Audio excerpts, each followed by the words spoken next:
ప్రస్తుతం జరుగుతున్న రాజకీయ పరిణామాల మీద సీఎం స్థాయిలో ఉన్నటువంటి వ్యక్తి మాట్లాడుతున్నటువంటి వ్యాఖ్యల మీద అన్నింటి మీద డిస్కస్ చేద్దాం. మనతో పాటు పొలిటికల్ అనలిస్ట్ వి ప్రకాష్ గారు ఉన్నారు. సార్ నమస్తే. నమస్తే. ఎవడికిరా జాతి పిత, ఎట్లా చూడాల్సిన అవసరం ఉంది ఇట్లాంటి వ్యాఖ్యల్ని? ఇది చాలా అహంకారంతో కూడిన వ్యాఖ్య. రా అని అనడం అనేది ఇప్పుడు తన సమకాలికున్నో తన స్నేహితున్నో తనకంటే చిన్నవాడినో అంటే వాళ్ళు డైజెస్ట్ చేసుకుంటారు. మామూలుగా అయితే ఒక ఉన్నతమైన స్థానంలో ఉన్న హోదాలో ఉన్న వ్యక్తి తన దగ్గర వాళ్ళని కూడా మీడియా ముఖంగా పబ్లిక్ స్టేజెస్ మీద రారా అని చెప్పి అన్నారు, గౌరవంగా మాట్లాడతారు. చాటుకు 4 గోడల మధ్యలో తిట్టుకోవచ్చు, వాళ్ళు ఏమైనా చేసుకోవచ్చు. అది ఒక సంస్కారం. నిన్న మాట్లాడిన వ్యక్తి రాష్ట్రానికి ముఖ్యమంత్రిగా ఉండి ప్రతిపక్ష నాయకుని ఉద్దేశించి ఆ మాట అన్నారు. కేసీఆర్ గారు రాజకీయాల్లో వచ్చినాడు, ఇతను పుట్టను కూడా పుట్టలేదు. ఆయనది ఒక సుదీర్ఘమైన చరిత్ర. ఎన్నోసార్లు ఎంపీగా మరెన్నోసార్లు ఎమ్మెల్యేలుగా గెలిచి తను అనేక సార్లు రాజీనామాలు చేసి మళ్ళీ ప్రజల ముందుకు పోయి గెలిచిన వ్యక్తి ఆయన. ఎన్నోసార్లు అంటే పదవులను త్యాగం చేసి పదవులు ముఖ్యం అనుకోకుండా కాజ్ కోసం లక్ష్యం కోసం అనేక త్యాగాలు చేసిన వ్యక్తి. అనేక సార్లు ఎమ్మెల్యేలుగా ఎంపీలుగా రాజీనామా చేసి మళ్ళీ ప్రజల ముందుకు పోయి మ్యాండేట్ కోరి మళ్ళీ గెలవడము, అది తన త్యాగము, ప్రజల్లో ఉన్న తన ఆదరణ. ప్రజలు తిరస్కరించలేదు అన్నాడు కేసీఆర్ని. ఆయన ఎప్పుడు కూడా ఓటమి పాలు కాలేదు. అటువంటి వ్యక్తిని 50 ఏళ్ళు రాజకీయాల్లో ఉన్న వ్యక్తిని, తనకంటే చాలా సీనియర్ అయిన వ్యక్తిని, 20 సంవత్సరాలకు పైన పెద్ద వ్యక్తిని పట్టుకొని రారా అనడం అనేది అది ఆయన పతనానికి పరాకాష్ట. నేను అనుకున్నాను, ఈ మూర్ఖునికి హార్వర్డ్ ఇన్వైట్ చేసింది, ఓ 10 రోజులు అక్కడ పొద్దున 7 నుంచి రాత్రి 7 దాకా నేను క్లాసులు నేర్చుకుంటున్నా అని చెప్పిండు. ఏమన్నా కొంచెమన్నా బుద్ధి వస్తుందేమో, కొద్దిగానన్నా ఇంగిత జ్ఞానం వస్తుందేమో, కొద్దిగానన్నా సంస్కారం అలవడుతుందేమో. ఎందుకంటే హార్వర్డ్ లాంటి, కేంబ్రిడ్జ్ లాంటి ఇవన్నీ చాలా పెద్ద పెద్ద ఇన్స్టిట్యూషన్స్. అవి దేశ ప్రధానులను పెద్ద పెద్ద వాళ్ళని తయారు చేసిన వ్యవస్థలు. అనేక దేశాల ఎకానమీస్ని తీర్చిదిద్దడానికి పాఠాలు నేర్పిన సంస్థలు అవి. అటువంటి కాడికి పోయిండు అని అంటే కొద్దిగానన్నా ఈయన లోపల ఒక 0.01% అన్న మార్పు వస్తుందేమో అని అనుకున్నాం, కానీ ఏమి కనబడలేదు ఆడ. ఎందుకంటే ఆ కుక్క తోకకు రాయి కట్టినా కూడా ఆ రాయి ఇప్పినంగానే వెంటనే అది వక్రైపోతుంది. నువ్వు ఏం చెయ్యి అది మారదు. కాబట్టి అహంకారంతో చేసిన వ్యాఖ్యలు అవి. మెడ మీద తలకాయనోడు ఎవ్వడు కూడా ఈ వ్యాఖ్యలు చేసిన వాడిని చిల్లరగాడు అంటాడు తప్ప క్షమించడు. రెండవది ఏంటంటే కేసీఆర్ జాతిపిత అవునో కాదో నాకు తెలియదు, కానీ ఈ మాటలు అన్నోడు మాత్రం తెలంగాణ జాతి ద్రోహి. జాతి ద్రోహి అని నా మాట అన్నందుకు నేను అక్కస్తో అంటలేను. తెలంగాణను అరిగోసబెట్టిన, వేలాది మంది చావులకు కారణమైన, వేలాది మందిని బూటకు ఎన్కౌంటర్లలో బలి తీసుకున్న జాతి ద్రోహుల పంచన చేరి, జాతి ద్రోహుల పంచన ఎదిగి, జాతి ద్రోహుల పార్టీ సపోర్ట్తోని ముఖ్యమంత్రి అయ్యాడు. కాబట్టి జాతి ద్రోహి అనడానికి ఈ తెలంగాణ గడ్డ మీద ఆ అర్హత ఎవరికన్నా ఉంది అంటే ఈ చిల్లరగానికే ఉంది. జాతి ద్రోహి. నాకు ఎటువంటి సంకోచం కూడా లేదు. జాతి ద్రోహిని ప్రజలు ఎట్లా భవిష్యత్తులో రిసీవ్ చేసుకుంటారో వాళ్ళ విజ్ఞతగా వదిలేస్తున్నా. సరే, పొరపాటునైనా వాళ్ళ సీట్లో ఆయన కూర్చోవడానికి కారణమైనలు. బట్ అంతిమ దశ ఎట్లుంటుంది అనేది ఆ షేక్ హసీనా లాగా ఉంటుందా, లేకుంటే జంజీ ఉద్యమం నేపాల్లో వచ్చినట్టు ఉంటుందా, శ్రీలంకలో రాజపక్షని తరిమి కొట్టినట్టుంటుందా నాకైతే తెలియదు.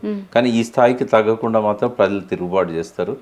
ఇప్పటికైనా నోటికి తాళం వేసుకోకపోతే ఆ రోజు కూడా మనం చూడగలుగుతాం అతి సమీపంలో. జాతిపిత గురించి కాసేపు మాట్లాడుకుంటే, జాతిపితకి ఎవరు అవార్డ్స్ ఇవ్వరు. భారతరత్న లాంటి అవార్డు కాదు అది. ప్రజల మనసుల్లో ఆ చిరస్థాయిగా నిలిచే ఒక భావన జాతిపిత అనేది. మహాత్మా గాంధీకి ఎవరు ఇచ్చారు జాతిపిత? ఒక 10th క్లాస్ అమ్మాయి కేంద్ర హోంశాఖకు ఆర్టీఐ ద్వారా దరఖాస్తు పెట్టుకున్నది, మహాత్మా గాంధీకి జాతిపిత అవార్డు ఎప్పుడు ఇచ్చారు అని. వాళ్ళు ఏం చేస్తారు, రికార్డ్స్ అన్ని వెతికి జాతిపిత అనేది ప్రభుత్వం ఇచ్చిన అవార్డు కాదు, ప్రజలు ప్రేమగా పెట్టుకున్నది. కాబట్టి ప్రభుత్వ రికార్డులు వెతికినంత వరకు ప్రభుత్వం ఇచ్చినట్టుగా లేదు రికార్డ్స్లలో అని చెప్పి వాళ్ళు వివరణ ఇచ్చారు. మనం శోధించినప్పుడు తెలిసేది ఏంటంటే 1944లో రెండవ ప్రపంచ యుద్ధం జరిగేటప్పుడు భారతదేశం నుంచి విదేశాలకు వెళ్ళిన సుభాష్ చంద్రబోస్ ఆజాద్ హింద్ ఫౌజ్ స్టార్ట్ చేశాడు సింగపూర్లో. ఈ ఆజాద్ హింద్ ఫౌజ్ రేడియో ప్రసంగంలో, మొట్టమొదటి రేడియో ప్రసంగంలో సింగపూర్ నుంచి ఆయనే ప్రజలను ఉద్దేశించి మాట్లాడుతూ రేడియో ప్రసంగంలో ఆనాటి రెండవ ప్రపంచ యుద్ధం నేపథ్యంలో మహాత్మా గాంధీ తలపెట్టిన క్విట్ ఇండియా ఉద్యమంతో భారతదేశానికి స్వాతంత్రం వచ్చినట్టయితే సంతోషించే వాళ్ళల్లో నేను మొదటివాడిని, ఆజాద్ హింద్ ఫౌజ్ మేము తొలి వాళ్ళము అని చెప్పాడు. అంటే గాంధీని గౌరవిస్తుంది. కానీ మా మట్టుకు మేము ఈ దేశ విముక్తి కోసం బ్రిటిష్ వాళ్ళతో పోరాడడానికి ఆజాద్ హింద్ ఫౌజ్ అనే ఆర్మీని మేము ప్రారంభించాం. దానికి భారతదేశ జాతిపిత యొక్క ఆశీస్సులు మాకు కావాలి, మేము మీ విషెస్ కోరుతున్నాము అని ఫస్ట్ టైం భారతదేశంలో మహాత్మా గాంధీని జాతిపిత, ఫాదర్ ఆఫ్ ది నేషన్ అనే పదాన్ని ఉపయోగించింది నిత్యం మహాత్మా గాంధీతో వైరుధ్యాలున్న, విభేదిస్తున్న సుభాష్ చంద్రబోస్. మహాత్మా గాంధీ సౌత్ ఆఫ్రికాలో నల్లజాతి ప్రజల విముక్తి కోసం పోరాడిన నాడు ఆయన జాతిపిత కాలే. భారతదేశానికి వచ్చినాక ఆయన స్వాతంత్రోద్యమంలో చివరి దశలో ఉన్నప్పుడు సుభాష్ చంద్రబోస్ ఆ మాట అన్న తర్వాత ఆయన మరణానంతరం జనవరి 30, 1948 రేడియోలో నెహ్రూ ప్రధానిగా ప్రసంగిస్తూ మహాత్మా గాంధీకి నివాళులు అర్పిస్తూ ఫాదర్ ఆఫ్ ది నేషన్ అన్న రెండో వ్యక్తి జవహర్లాల్ నెహ్రూ. ఇంకా తర్వాత ఆనాటి నుంచి ఈనాటి వరకు దేశ ప్రజలు ఎక్కువ మంది దృష్టిలో ఆయన ఒక జాతిపితగా నిలిచారు. గాంధీ ఎన్నడూ తనకు తాను నేను జాతిపితనని చెప్పుకోలేదు, నన్ను అట్లా పిలవాలని కూడా చెప్పుకోలేదు. ఇదే ఉదాహరణ మనకు నెల్సన్ మండేలా కూడా వర్తిస్తుంది. ఆయన 27 సంవత్సరాలు సాలిటరీ కన్ఫైన్మెంట్ అంటే ఒక చిన్న చీకటి గదిలో జైలు శిక్షణ అనుభవించి కేప్ టౌన్ దగ్గర సౌత్ ఆఫ్రికాలో ఒక ఐలాండ్లో ఉంటుంది ఆ జైలు. ఆయన బయటికి వచ్చిన తర్వాత, విడుదలైన తర్వాత 1990లో ప్రజలు పెద్ద ఎత్తున ఆయనకు వెల్కమ్ చెప్తూ ఫాదర్ ఆఫ్ ది నేషన్ అని చెప్పి ఆయన అన్నారు.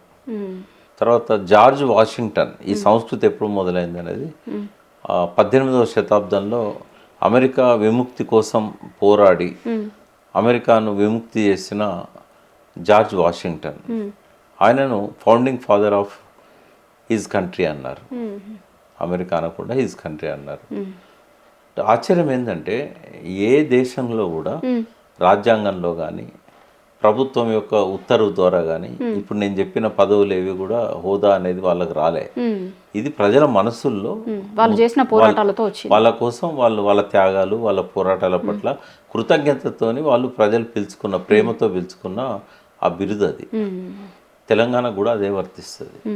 తెలంగాణ ప్రజల్లో తెలంగాణ సాధించిన వ్యక్తిగా లక్షలాది మంది కేసీఆర్ను తెలంగాణ జాతిపిత అని చెప్పి మనసులో ఆ భావనతో ఉన్నారు. సరే, ఇది ఎవరిచ్చే అవార్డు కాదు. ప్రజలు ఎక్కువగా ఎవరిని పిలుచుకుంటే వాళ్ళ పేరు పాపులర్ అవుతుంది. వీళ్ళ దానిలో ఎవరికి తక్కువ అర్హత ఉన్నదని నేను అన్నాను. అందరూ కూడా జాతిపితకు సమానమైన వ్యక్తులే.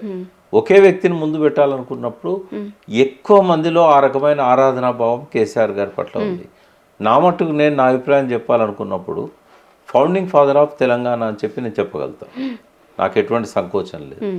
జార్జ్ వాషింగ్టన్ ఎట్లయితే అమెరికాను లిబరేట్ చేసినప్పుడు ఆయనకు ఆ హానర్తోని ప్రజలు గౌరవించడంలో ఈ రోజు వరకు అదే ప్రేమతో ఆయనను ఫౌండింగ్ ఫాదర్ అని పిలుచుకుంటున్నారు. సో కేసీఆర్ కూడా ఫౌండింగ్ ఫాదర్ అనేది 100% వర్తిస్తుంది. జాతిపిత అని తెలుగులో దాన్ని ట్రాన్స్లేట్ చేయాల్సి వచ్చినప్పుడు బహుశా ఇంకా కొన్ని లక్ష్యాలు అసంపూర్తిగా ఉన్నాయి. కాబట్టి కేసీఆర్ గారి మనసులో తెలంగాణని ఏ రకంగా చూడాలనుకున్నాడో, ఏ రకంగా తను రూపొందించాలనుకున్నాడో అది మధ్యలో అర్ధాంతరంగా ఆగిపోయింది.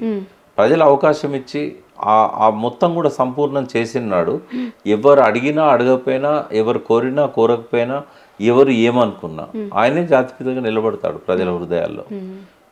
అంతగా ప్రభావితం చేసిన వ్యక్తి కేసీఆర్. ఎందుకంటే ఆ సిద్ధాంతాన్ని తయారు చేయడం వేరు, ఆ నినాదాన్ని ఇవ్వడం వేరు. దానికోసం కొంతకాలం శ్రమపడి ఆ పోరాటాలు వైఫల్యం చెందడం వేరు. కానీ గమ్యాన్ని ముద్దాడేదాకా నేను వదిలిపెడితే రాళ్లతో కొట్టి చంపండి అన్నాడు.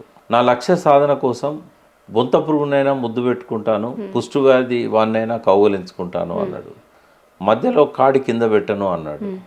అన్నమాట ప్రకారంగా 14 సంవత్సరాలు ఎన్నో ఆటుపోట్లను ఎదుర్కొని, అది నల్లేరు మీద నడక కాదు తెలంగాణ ఉద్యమం. నాకంటే దగ్గరగా, నాకంటే క్లోజ్గా ఉద్యమకాలం అంతా ఆయనతో ఉన్న మరొక వ్యక్తి లేడు.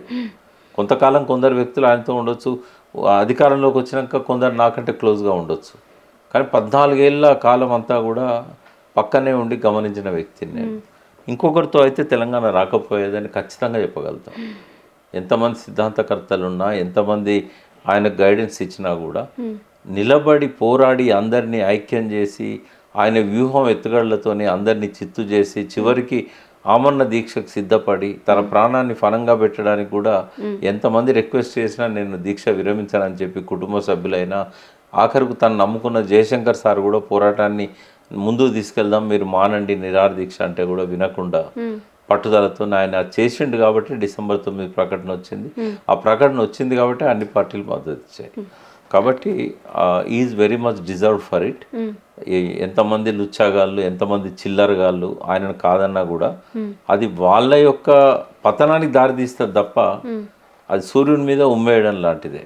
కాబట్టి ఆ మాటలు ఎవరు పట్టించుకోరు. ఇది కేవలం ఏంటంటే ఈ సందర్భంగా దాన్ని ఒక చర్చ లేపడం ఎందుకు అంటే, మున్సిపాలిటీ ఎన్నికలు జరుగుతున్న సమయంలో ఇంకో 4 రోజులు అయితే పోలింగ్, ఈ సమయంలో ఇట్లాంటి వెధవ మాటలు మాట్లాడి మీడియాను సెన్సేషన్ చేసి, పత్రికల వాళ్ళని సెన్సేషన్ చేసి, ఇట్లాంటి మాటలు మాట్లాడితే విమర్శించే మాలాంటి వాళ్ళు కూడా తప్పకుండా ఆ విమర్శలు చేయాల్సి వస్తుంది. కొంతమంది అంటారు, మీరు ఆ ట్రాప్లోకి ఎందుకు పోతున్నారు, అది కావాలని చేసిన ట్రాప్ కదా, మీరెందుకు దాన్ని ఇది పట్టుకుంటారు. తప్పకుండా ఖండించాల్సి వచ్చినప్పుడు ఖండించాల్సి వస్తుంది. ఇప్పుడు చిల్లర మాటలు చిల్లరగాళ్ళు మాట్లాడినప్పుడు పట్టించుకోం.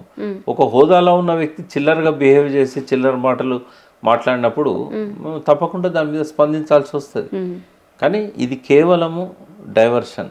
అంటే ఇంకొక చర్చ కూడా ఏమంటే, రేవంత్ రెడ్డి గారు జాతిపితకి సంబంధించిన ఇష్యూని తెర మీదకి తీసుకొచ్చారు కదా. వచ్చినప్పుడు ఏ తెలంగాణ రాష్ట్రంకి అయితే సీఎంగా ఉన్నారో రేవంత్ రెడ్డి గారు, ఆ తెలంగాణ రాష్ట్రం కోసం కేసీఆర్ గారు చేసిన కృషి ఏంది, ఆయన పాత్ర ఏంది, రేవంత్ రెడ్డి గారి పాత్ర ఏంది అనే చర్చ కూడా నిన్న నుంచి జరుగుతుంది. దాని మీద కూడా చర్చ జరగాల్సినటువంటి సందర్భం లేదంటారా?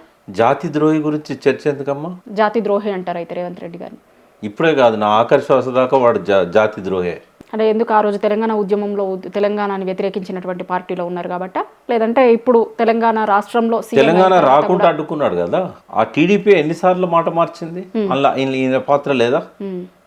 ప్రజలను మోసం చేయడానికి 2008 దసరా పండుగ రోజు పాలపిట్ట సాక్షిగా మేము తెలంగాణకు మద్దతు ఇస్తున్నామని చెప్పి కడియం శ్రేయర్ని లేఖ ఇచ్చి ప్రణబ్ ముఖర్జీ దగ్గర పంపించి, గతంలో మేము తీసుకున్న స్టాండ్ కరెక్ట్ కాదు, మేము కమిటీ వేసి నిర్ణయం తీసుకున్నామని చెప్పి లేఖ ఇచ్చిన పార్టీ తర్వాత తెలంగాణ బిల్లు పెడతానంటే అపోజ్ చేసి 4 రోజుల ముందు కూడా మేము దానికి కట్టుబడి ఉన్నామని చెప్పి అఖిలపక్ష సమావేశంలో 3 రోజుల ముందు, డిసెంబర్ 9 కంటే ముందు 7వ తారీఖు నాడు అఖిలపక్షం నిర్వహించారు రోషయ్య గారు.